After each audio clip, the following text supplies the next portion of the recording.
Hello guys, welcome back to EGI online classes YouTube channel. आज के इस video में हम लोग बात करेंगे एक्सरसाइज 1.5 का, जो क्लास 9 के एनसीईआरटी बुक से है। तो मैथ के इस टॉपिक में हम लोग को क्या सीखने को मिलेगा, तो पहले एक्स्ट्रा बात जान लेते हैं। हम लोग को रियल नंबर्स के बारे में पता होना चाहिए, हिंदी में वास्तविक संख्या। रियल नंबर दो टाइप के होते हैं, rational number and irrational number, यानी हिंदी में परिमेय संख्या और अपरिमेय संख्या मिलकर बनता है आपका वास्तविक संख्या।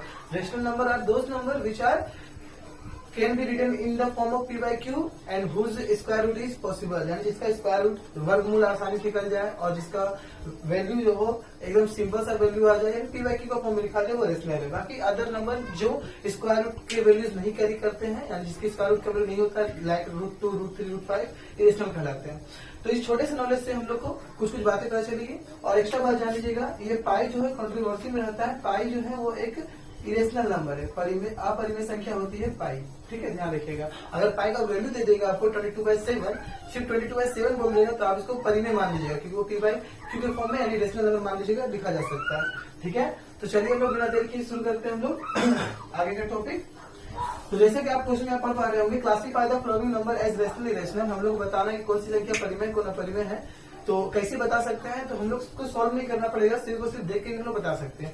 कुछ क्वेश्चन में सॉल्व करके दिखाऊंगा आपको। जैसे फर्स्ट क्वेश्चन में आपको दिख रहा होगा 2 माइनस √5, तो हम लोग यहाँ पे कह सकते हैं कि since √5 is an irrational number, और अगर आपको कोई भी एक टर्म में यानी व्यंजन में दो किसी प्लस माइनस में मिला हो, वहां पे कोई एक इरेशनल नंबर मिलता है, तो पूरा जो आपका टर्म बनेगा वो भी इरेशनल हो जाएगा, एक भूल होता है। ठीक है, तो अगर √5 एक इरेशनल नंबर हम लोग ये जानते हैं, सो 2 minus √5 is also an irrational number. यानी हम लोग कह सकते हैं कि अगर √5 इरेशनल नंबर है तो ये पूरा का पूरा जो क्वेश्चन है 2 माइनस √5 वो इरेशनल ही होगा। रीजन, क्योंकि हम लोग जानते हैं कि √5 एक इरेशनल है, तो जो कॉम्बिनेशन बनेगा वो भी इरेशनल होगा। ठीक है, चलिए क्वेश्चन नंबर 2 को सॉल्व करते हैं। इसमें कुछ अलग समझने का नहीं है, ऐसे समझ सकते हैं आप लोग कि अगर कोई भी टर्म आपको मिलेगा 1 माइनस 3, 3 माइनस 4 इस टाइप का, उसमें एक इरेशनल नंबर आ जाएगा तो पूरा होल टर्म भी इरेशनल हो जाएगा।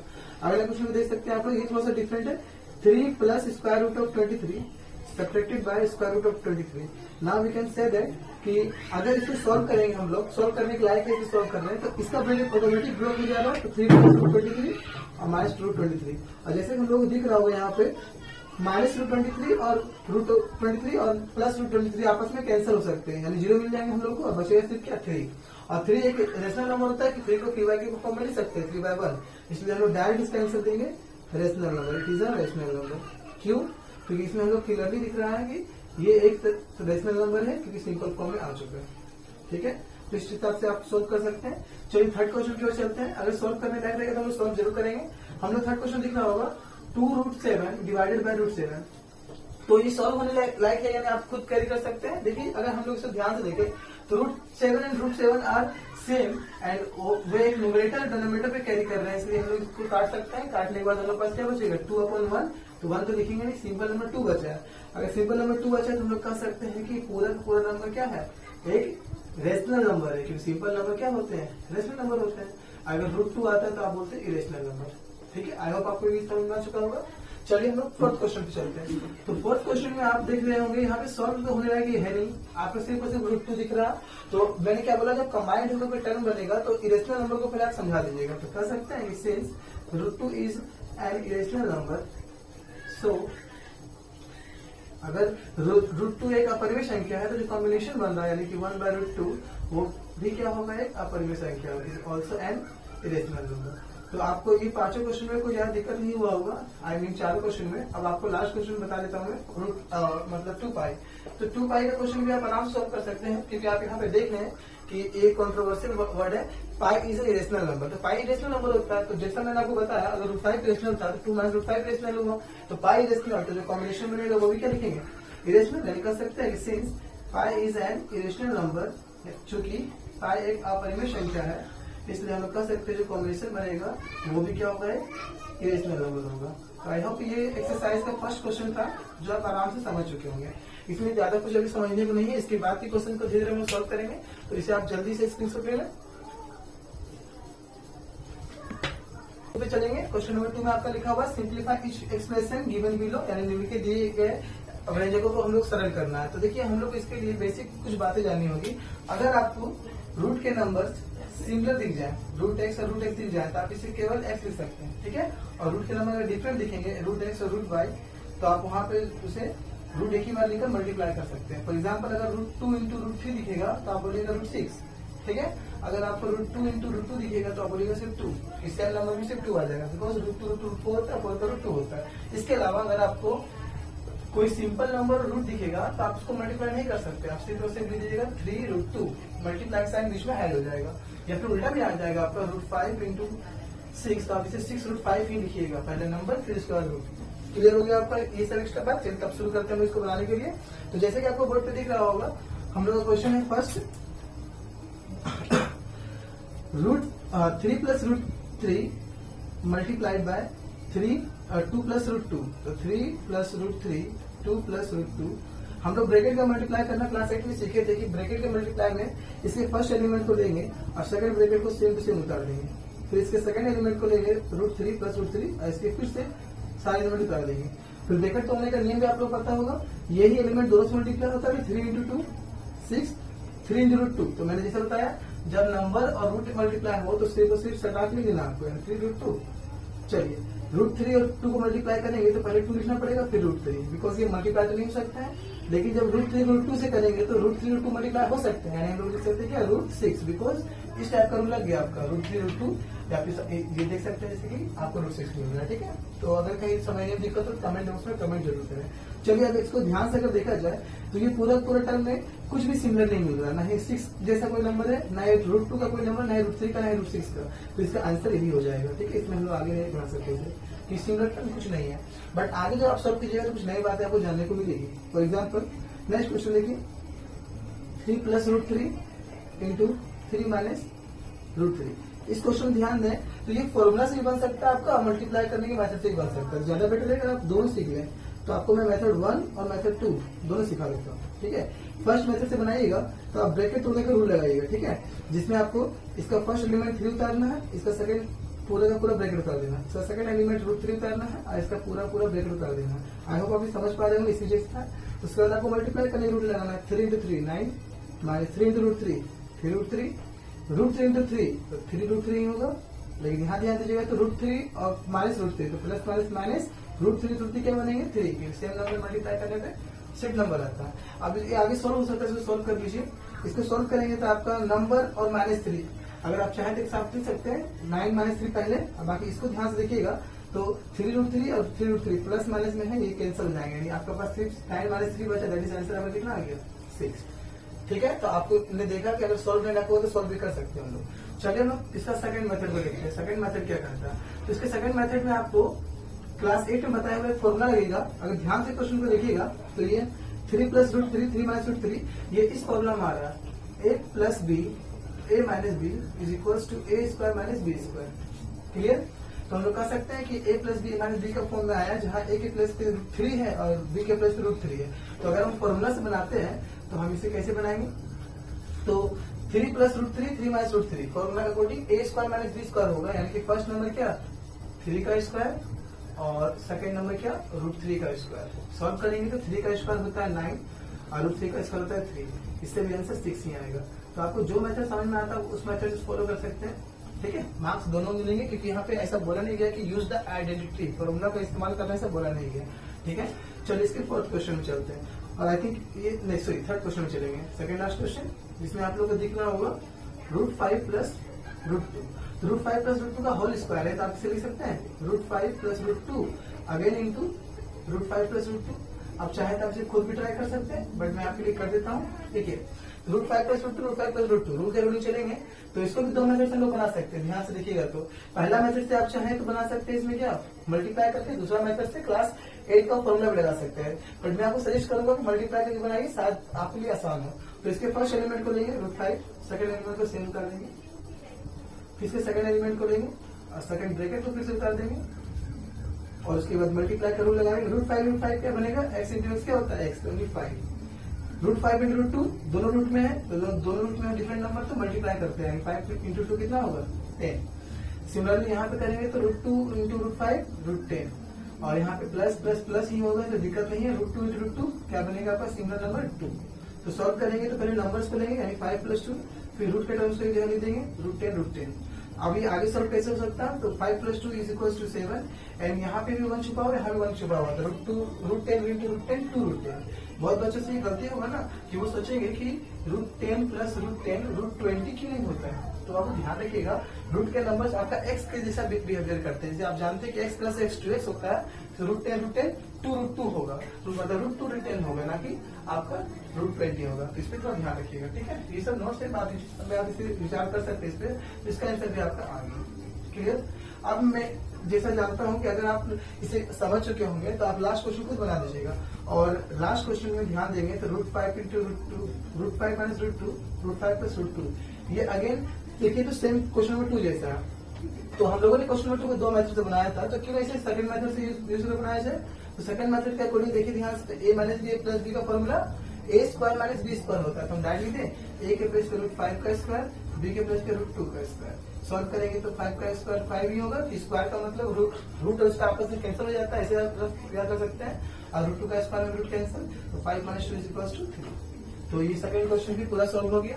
अगर कहीं भी दिक्कत हुआ तो आप कमेंट करें, इसका स्क्रीनशॉट ले सकते हैं। चलिए हम लोग क्वेश्चन नंबर 3 पे भी ध्यान देंगे।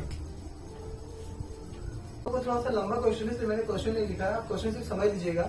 इसमें बोला जा रहा है कि जैसा हम लोग जानते हैं कि पाई का जो वैल्यू होता है वो सर्कमफेरेंस अपॉन डायमीटर, यानी कि परिधि बट्टा व्यास होता है। तो हम लोग को ये बताना है कि जब पाई फ्रैक्शन में लिखा जा सकता है तो वो रेशनल होना चाहिए। पाई इरेशनल क्यों बोला आपका, इससे पहले मैंने आपको बताया था। तो इस कॉन्ट्रेडिक्शन को, इस विवाद को आप कैसे सुलझाइएगा। तो इसमें आपको सिंपल सा एक बात याद रखना है कि जब सर्कल के केस में आप देखते हैं तो ये आपका पूरा पूरा हो गया डायमीटर d, और यहाँ से यहाँ तक का जो लेंथ होता है पूरा वो होता है सर्कमफेरेंस। तो इस कंडीशन में जब इसे नापिएगा, कोई भी एक इंची टेप या फिर किसी रॉक से नापिएगा, कैसे भी मापिएगा, तो आपको परफेक्ट लेंथ कभी नहीं निकलेगा। यानी आप कह सकते हैं कि जो पाई का वैल्यू c/d आ रहा है वो c भी आएगा आपका अप्रोक्स और d भी आएगा अप्रोक्स, यानी पूरा वैल्यू नहीं आएगा आपको 0.1 सेंटीमीटर गड़बड़ होगा ही होगा। तो चूंकि दोनों का दोनों वैल्यू अप्रोक्स में आएगा, यानी हम लोग कह सकते हैं कि अप्रोक्स बाय अप्रोक्स आपका पाई का वैल्यू भी क्या आएगा, अप्रोक्स। और अप्रोक्स वैल्यू को हम लोग ज्यादातर बोलते हैं इरेशनल। बट हम लोग अगर ध्यान से देखा जाए तो अप्रोक्स बाय अप्रोक्स कैंसिल होकर क्या दे सकता है, रेशनल दे सकता है। तो इसको हम लोग ऐसे ही मान सकते हैं कि अप्रोक्स कैंसिल, यानी कि एक तरह का ये क्या हो गया, रेशनल नंबर। बट हम जानते हैं कि पाई क्या होता है, इरेशनल। यहाँ पर पाई आपका रेशनल आ गया। तो आप इसको स्टेटमेंट के फॉर्म में कैसे कंक्लूड कीजिएगा, तो आप डायरेक्ट लीजिएगा कि hence pi is taken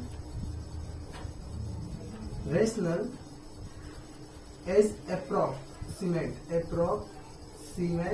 value, but pi is an irrational number due to exact value। यानी कि एग्जैक्ट वैल्यू अगर हम लोग समझेंगे पाई का तो वो इरेशनल है, बट फ्रैक्शन के फॉर्म में होने का नहीं इरेशनल है। ये थोड़ा सा आपको अजीब लगा होगा क्वेश्चन, बट आप इसको ऐसे समझिएगा कि पाई का वैल्यू इरेशनल, पाई इरेशनल कहलाता है, बट इसके वैल्यू हम लोग फ्रैक्शन लेते हैं तो वो इरेशनल कहलाता है। इसको समझना कैसे, तो कोई भी इसके बारे में पूछ रहा है बुक, तो आप बताइएगा कि पाई अप्रोक्स लेने पे ये इरेशनल बन जाता है, अप्रोक्सीमेट वैल्यू पर एग्जैक्ट वैल्यू पे ये इरेशनल बन जाता है। ठीक है, तो इस टाइप से कंक्लूड कर सकते हैं। हिंदी में बात करें तो पाई जो है यदि लगभग में मान लिया जाए, पाई का मान अभिष्ट रूप में लगभग लिया जाए तो वो एक परिमेय संख्या है, और वास्तविक मान लिया जाए तो अपरिमेय संख्या है। चलिए अब इससे भी अच्छा क्वेश्चन नंबर 4 है जो आपको रिप्रेजेंटेशन दिखाता है। देखिए क्वेश्चन नंबर 4 में बताने से पहले आपको रिव्यू करवाना चाहता हूँ कि अभी तक आपने क्या क्या सीखा है नंबर लाइन के बारे में। तो देखिए हम लोग फटाफट समझते हैं। ये नंबर लाइन होता है आपका हिंदी में संख्या रेखा, उस पर आप क्या क्या रिप्रेजेंट करते हैं ध्यान से देखिएगा। तो नंबर लाइन जिसमें बीच में 0, इधर पॉजिटिव इंटेजर्स होते हैं, इधर नेगेटिव इंटेजर होते हैं। तो नंबर लाइन पे आप पॉजिटिव नंबर 4 को रिप्रेजेंट कर सकते हैं, नेगेटिव नंबर 5 को रिप्रेजेंट कर सकते हैं, 0 को रिप्रेजेंट कर सकते हैं। अगर √16 बोलूंगा तो आप उसे भी रिप्रेजेंट कर सकते हैं, √16 का वैल्यू 4 होता है। यहाँ तक कि अगर मैं √10 बोलूंगा तो आप उसे भी रिप्रेजेंट कर सकते हैं कि √10 का वैल्यू को रिप्रेजेंट करने के लिए आपको एक्सरसाइज 1.2 का क्वेश्चन नंबर 2-3 में सिखाया गया था। ठीक है, इसके अलावा आप चाहें तो 1.4 अगर आप पढ़े होंगे तो आप इसमें इस टाइप के वैल्यू को रिप्रेजेंट कर सकते हैं, 1.45 को भी, या फिर 1.2727 को रिप्रेजेंट कर सकते हैं, 0.111 बार को रिप्रेजेंट कर सकते हैं। वी हैव मेनी कंक्लूजन, यानी हम लोग हर टाइप के नंबर को लगभग रिप्रेजेंट कर देते हैं नंबर लाइन पे। तो क्वेश्चन नंबर 4 में हम लोग क्या सीखना है, तो हम लोग क्वेश्चन नंबर 4 में रिप्रेजेंट करना है √9.3, यानी कि रूट के नंबर को रिप्रेजेंट करना है, बट डेसिमल वाले रूट को रिप्रेजेंट करना है। अगर हम डेसिमल का बात करें तो आप आराम से इसको रिप्रेजेंट कर सकते हैं, 2/3 बोले रिप्रेजेंट कर सकते थे बिल्कुल। 2.3 मतलब 2 के बाद 3 बिंदु लेंगे तो बन जाएगा आपका रूट। नंबर लाइन पे हम लोग बहुत चीजों को रिप्रेजेंट कर सकते हैं। हम लोग यहाँ सीख रहे हैं डेसिमल के नंबर को रूट के फॉर्म में रिप्रेजेंट करना। तो चलिए देखते हैं कैसे रिप्रेजेंट कीजिएगा। इसके लिए आपको अपना ज्योमेट्री बॉक्स निकाल कर रखना होगा और जो जो स्टेप बोल रहा हूँ उसे ध्यान से सुनकर घर में बनाना होगा, ठीक है। समझिएगा, जितना भी आपको लेंथ चाहिए आप उसे ए और बी मानकर माप लीजिएगा। आपको 9.3 चाहिए ए बी, तो आप लाइन बनाइएगा ए बी जिसका वैल्यू होना चाहिए 9.3 सेंटीमीटर। सेंटीमीटर या यूनिट आप जो लिखिए, अगर 9.3 आपको छोटा लगता है तो आप इसका दुगना 18.6 ले सकते हैं, तो वो आपका 1 यूनिट इक्वल टू सेंटीमीटर हो जाएगा। ज्यादा चलेगा सेंटीमीटर ले लीजिए, ठीक है। अब जितना भी आपने लिया है उससे 1 सेंटीमीटर आप बढ़ा लीजिएगा, उसका नाम सी दे दीजिएगा, ठीक है। कितना बढ़ाना है? 1 सेंटीमीटर ओनली। अब इसके बाद आपको ए सी को बाइसेक्ट करना होगा या फिर इसका सेंटर निकालना होगा, मिड पॉइंट। तो ए सी को बाइसेक्ट करने सिंपल तरीका है बाबू, आप अपने कंपास में नीडल को रख दें ए पर और पेंसिल को रख दें कहाँ? सी तक। उसके बाद आप चाहें तो इसको थोड़ा सा कम कर सकते हैं। कम करने के बाद एक कैसे खींच दें, ठीक है। अब उसके बाद सी पर रखें नीडल को और पेंसिल को यहाँ रखकर एक कैसे खींच दीजिए। इस बार कम मत खींचिएगा, और जब दोनों आप खींच दीजिएगा तो आपको यहाँ डॉटेड लाइन में ध्यान से देखा जाए तो जो यहाँ पर पॉइंट मिलेगा, मान लीजिए डी, वही आपका मिड पॉइंट हो जाएगा, ठीक है। जब आपका मिड पॉइंट मिल चुका हो तो अब ध्यान सुनिएगा क्या करना है, पेंसिल का नीडल को डी पे रखना है और उसको सी या ए तक बढ़ा देना है। उसके बाद एक सेमी सर्कल खींच लीजिएगा, ठीक है, इस टाइप का। क्लियर? आप जब सेमी सर्कल खिंचा जाएगा आपका तो बी पॉइंट पे आप एक 90 डिग्री का रचना कर लीजिएगा, यानी कि कंस्ट्रक्शन। तो बी पे आप चाहे कंपास से भी रचना कर सकते हैं 90 डिग्री का, या फिर आप चाहें तो सेट स्क्वायर से। तो सेट स्क्वायर से करना ज्यादा बेटर रहेगा। सेट स्क्वायर से एकदम अच्छा सा 90 डिग्री का एक लाइन खींच लीजिएगा। जब ये लाइन आपका आ जाएगा, ए बी सी डी हो चुका है तो इसको ई नाम दे देते हैं। अब आपका आखिरी काम क्या है कि जो वैल्यू आया आपका बी और ई, बी को मान लेना है आपको सेंटर और रेडियस बना लेना है ए तक, यानी नीडल को बी पर, पेंसिल को ई तक खींचना है। उसके बाद आपको एक इस टाइप से डॉटेड लाइन खींचना है, जिस टाइप से आप रूट 5 को रिप्रेजेंट करते हैं ना उस टाइप से, ठीक है। ध्यान रखिएगा, इस लाइन को बढ़ा दीजिएगा। अब आप चेक कैसे कीजिएगा कि मेरा यही जो वैल्यू है वो है रूट ऑफ 9.3। तो इसे चेक करने का बहुत आसान तरीका है। आप इसे चाहे तो इस टाइप से चेक कर सकते हैं कि अगर बी से आप क्या ना स्टार्ट किए थे खींचने के लिए, तो ये बी आपका ओरिजिन हो गया, यानी कि बी जो है ये आपका 0 है, और 0 के बाद अच्छा से 1 सेंटीमीटर मापिएगा तो आ जाएगा आपका जो भी वैल्यू वो रूट ऑफ 9.3 होगा। आप ऐसे भी देख सकते हैं कि राइन का रूट तो 3 होता है, यानी कि इसका वैल्यू 3 पॉइंट समथिंग होगा। रिप्रेजेंट करने का यही तरीका होता है, इसको अच्छा समझ लीजिए। चलिए अब हम लोग चलेंगे क्वेश्चन नंबर 5 की तरफ।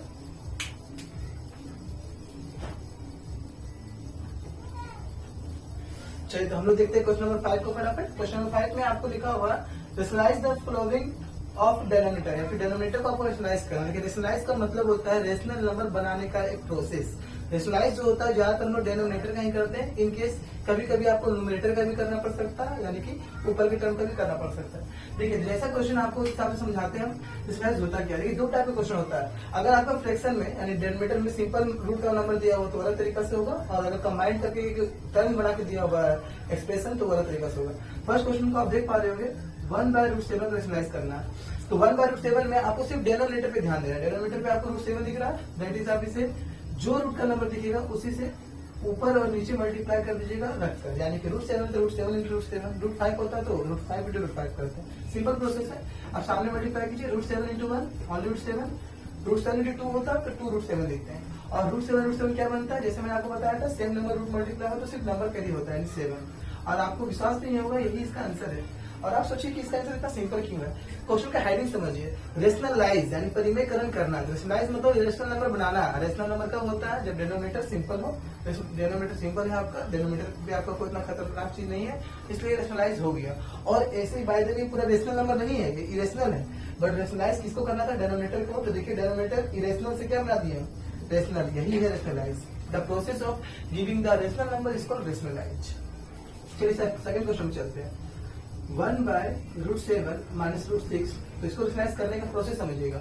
अगर आपका नीचे टर्म में दिया हुआ क्वेश्चन समथिंग प्लस समथिंग है, समथिंग माइनस समथिंग है, तो आप क्या कीजिएगा, वही टर्म को लिखिएगा सिर्फ मिडिल के साइन को चेंज करके, यानी कि √7 माइनस √6 है तो आप लिखिएगा √7 प्लस √6। अगर √7 प्लस √6 होता तो √7 माइनस √6। उसके बाद जैसे मैंने बताया सामने मल्टीप्लाई कीजिए, √7 √6 से मल्टीप्लाई 1 से होगा तो कोई इफेक्ट नहीं पड़ेगा, यानी वो ऐसे लिखा है, अपने मन से ब्रैकेट लीजिए। और नीचे तो आप देख सकते हैं ए प्लस बी माइनस बी का फॉर्मूला हमारा हर बार की तरह हम इसे लिख सकते हैं A square minus B square √7 square √6 square. अभी इजिली बन जाएगा, ऊपर तो कोई फर्क नहीं पड़ेगा, नीचे देखिएगा √7 का स्क्वायर 7 और √6 का स्क्वायर 6, फिर स्क्वायर रूट कैंसिल हो जाता है। अब आपका ऊपर आ गया √7 प्लस √6 और नीचे सब्ट्रैक्ट करने पे 1 आएगा, तो 1 तो आप लिखिएगा नहीं, आपका simple answer √7 plus √6। Is it clear? चलिए क्वेश्चन नंबर 3 को भी देख लेते हैं फटाफट। क्वेश्चन नंबर 3 आपका सिमिलर है, आप इसे चाहें तो घर में ट्राई कर सकते हैं। इजी क्वेश्चन आप खुद ही बनाए, ज्यादा बेटर होगा, क्योंकि आपको दिख रहा होगा √5 प्लस √2 है, तो आप इससे मल्टीप्लाई कीजिएगा √5 माइनस √2 से। ट्राई जरूर कीजिए, नहीं बनता है तो कमेंट बॉक्स में बताएं। जितने भी बचे हुए क्वेश्चन होंगे आप कमेंट के हिसाब से मैं अलग से उसके लिए शॉर्ट्स या वीडियो बना दूंगा, ठीक है। लास्ट क्वेश्चन पे चलते हैं बाबू। लास्ट क्वेश्चन है आपका 1/√7 माइनस 2। तो आप देख सकते हैं कि √7 माइनस 2 है, तो रूट के अकॉर्डिंग जो नंबर रहेगा उसका साइन चेंज करके हम लोग लिख देंगे √7 माइनस 2 को √7 प्लस √2। क्लियर? अब आराम से सॉल्व करेंगे तो 1 से मल्टीप्लाई करने पे 9 पे √7 प्लस √2 रहेगा। नीचे फिर से फॉर्मूला, क्या फॉर्मूला? ए स्क्वायर माइनस बी स्क्वायर। इस बार नया क्या जानते हैं? √7 प्लस √2, ठीक है।